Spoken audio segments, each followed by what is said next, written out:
Bar council of Maharashtra and Goa की इंतखाबी तशरीह के लिए पुणे के एडवोकेट अहमद खान पठान ने नांदेड़ का दौरा किया।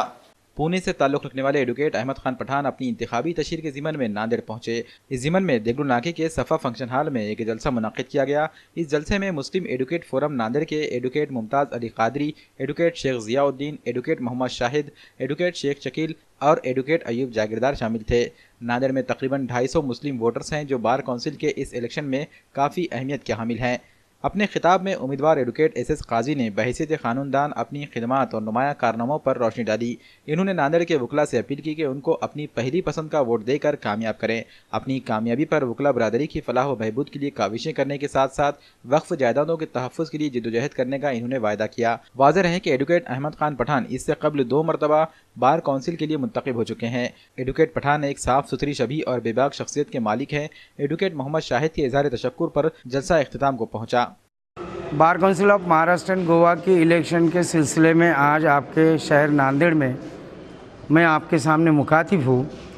नांदेड़ बार और मुस्लिम वकीलों के सामने मैंने आने वाली इस इलेक्शन के साथ ही साथ मैं बार काउंसिल में चुनकर अगर गया तो वकीलों के लिए मेरे क्या ये हैं, मतलब उनके वेलफेयर के बारे में आज मैंने तफसील से पिछले 10 साल, क्योंकि मैं बार काउंसिल का मेंबर 2004 और 2009 में मैं चुनकर आया था और तीसरी बार ये इलेक्शन लड़ रहा हूँ। तो बार काउंसिल में मैंने कौन से काम किए वो बार एसोसिएशन में आपको बताया है, वकीलों को बताया है।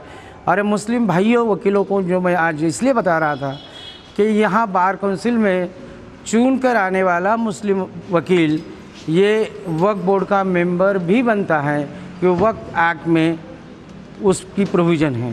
तो ये महज वकीलों की इलेक्शन नहीं है, लेकिन औकाफ की प्रॉपर्टी बचाने में वकीलों का क्या रोल है, तो ये भी अहमियत ये इलेक्शन रखती है। वकीलों का वेलफेयर और हमारी औकाफ की मिल्कियत, इनको बचाने की दोनों जिम्मेदारी मुस्लिम एडवोकेट अगर चुनकर आता है तो उस पर है। और इसीलिए आज का ये जलसा वक्त के ताल्लुकात से यहाँ रखा गया।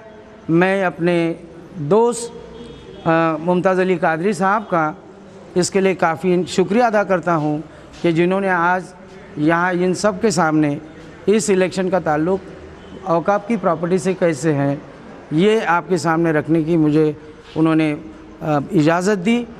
आप सबका भी तहे दिल से शुक्रिया।